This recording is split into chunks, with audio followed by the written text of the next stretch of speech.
Qu'est-ce qu'une valeur critique? On va commencer par définir ce qu'est un point critique. Donc le point C en X, f de C en Y, donc la valeur de C par la fonction f, donc quand X vaut C, le Y vaut f de C, est un point critique d'une fonction f si la dérivée de la fonction évaluée en ce point donne 0, donc f' de C égale 0, ou si la dérivée évaluée en ce point n'existe pas. Puis quand on se concentre seulement sur le x, on va dire que la valeur c, donc le coordonnée en x, est une valeur critique de la fonction f. Donc à quoi ça peut correspondre? Quand la dérivée vaut 0, on se rappelle qu'une dérivée, c'est la pente de la droite tangente à la courbe. Donc j'ai une tangente horizontale où la dérivée n'existe pas. Donc pour mes valeurs critiques, par exemple, je pourrais avoir une situation comme le sommet d'une parabole. Donc ici, en x égale moins 5, x égale moins 5, j'ai une valeur critique. Donc ici, mon point sur la fonction est un point critique. Pourquoi? Parce que si je traçais la tangente à la courbe, j'aurais une droite horizontale de pente 0, donc la dérivée vaudrait 0 à cet endroit-là. J'ai une valeur critique. Si, en x égale 5, j'ai aussi une valeur critique, parce qu'ici on a un point anguleux. À un point anguleux, la dérivée n'existe pas. Donc ça correspond bien à la définition d'un point critique, ou encore x égale 5 pour d'une valeur critique. Maintenant, on a un beau petit théorème. Ici, le théorème des valeurs extrêmes, qui dit que si une fonction f est continue sur un intervalle fermé a, b, donc j'ai des points pleins aux extrémités, mon domaine est limité, alors la fonction admet un maximum absolu et un minimum absolu sur l'intervalle. Donc toute fonction continue sur un domaine restreint, sur un domaine fermé, possède un maximum absolu et un minimum absolu. Le cas limite, ce serait une droite horizontale ici.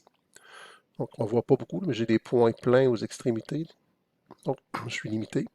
La fonction est continue, ça veut dire qu'il n'y a pas de trou, il n'y a pas de saut, il n'y a pas d'asymptote. Ben, ici, toutes les valeurs de la fonction sont à la fois des maximums absolus et à la fois des minimums absolus. Pourquoi? Parce que ça correspond aux définitions. Chaque point, chaque y est supérieur ou égal à tous les autres de la fonction. Puis en même temps, chaque point est inférieur ou égal, c'est le ou égal qui fait toute la différence, à tous les autres points de la fonction. Donc, tous les points sont des maximums absolus et des minimums absolus. Toutes les valeurs. En fait, il y a une valeur de y. Donc, cette valeur-là est à la fois un maximum et un minimum. Sinon, dès que j'incline ma droite, on voit bien qu'on a un minimum et un maximum. Vu que c'est continu, je ne peux pas faire de trou. Il n'y a pas de trou, il n'y a pas d'asymptote. Donc, si je relie mes deux points, il y en a un plus bas que l'autre, donc un minimum puis un maximum. Ou encore, je pourrais monter, descendre, monter, mais éventuellement, si la fonction est continue, il y a au moins un endroit où je dois être le plus haut en Y et au moins un endroit où je dois être le plus bas en Y.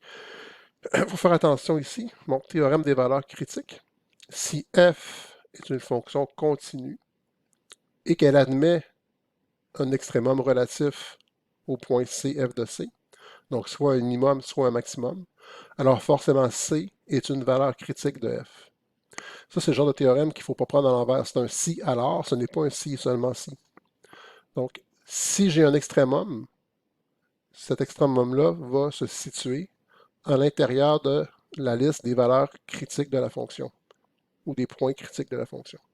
Par exemple, ici, mon sommet, ben, puisque c'est un maximum relatif ici,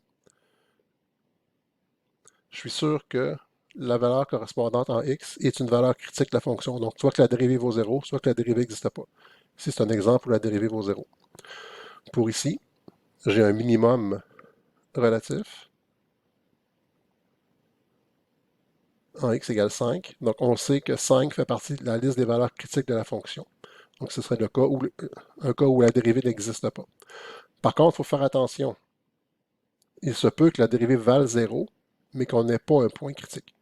Donc, on va venir écrire petite remarque ici. Attention.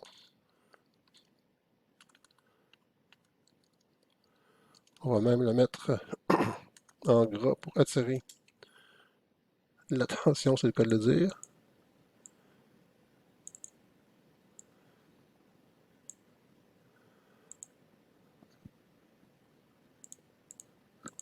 Alors, attention.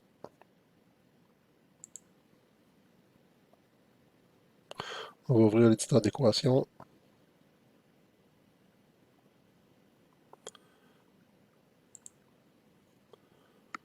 Donc, si on a un extrémum, ça implique qu'on est à une valeur critique.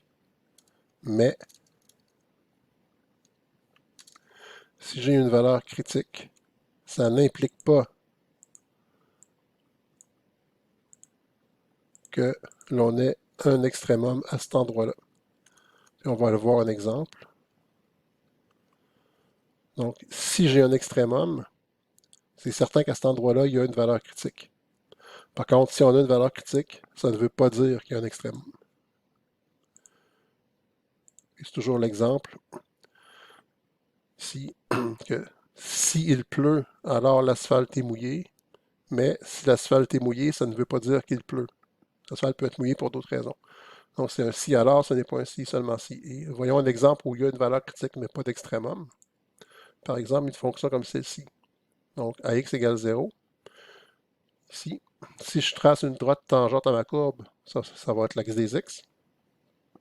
La pente va donc être 0, ça veut dire que la dérivée en x égale 0 vaut 0, mais pourtant je n'ai ni un maximum ni un minimum. Donc on répète, si nous avons un extrémum, donc soit un max soit un min, il va se situer parmi les valeurs critiques. Par contre, si on a une valeur critique, ce n'est pas automatiquement certain qu'à cet endroit-là, il y aura un extrémum relatif.